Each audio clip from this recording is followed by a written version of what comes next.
দোকান কোথায়? মোল্লার হাট। এ আমারে কয় কি জানেননি? কয় স্যার আমার সবচেয়ে বড় দোষ কি জানেননি? কয় কি? কয় স্যার আমি শুধু ওষুধ খাই। আমি কে? কয় স্যার আমার দোকান আছে। সমস্যাটা কি? কি সমস্যা কত?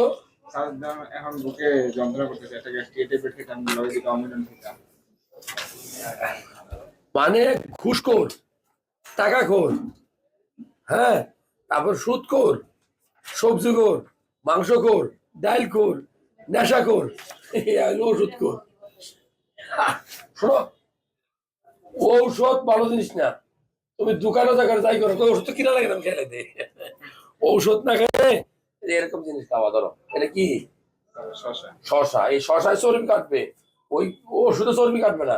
তবে আমি একটা রিকোয়েস্ট করবো, তুমি দোকানে থাকলেও তবা করবা ওষুধ আমি খাবো না। ওষুধ না খেয়ে সুস্থ থাকা যায় কেমনে? ঔষধ কখনো সুস্থ করতে পারে? এই শাক সবজি খাবার দাবার মানুষের জীবন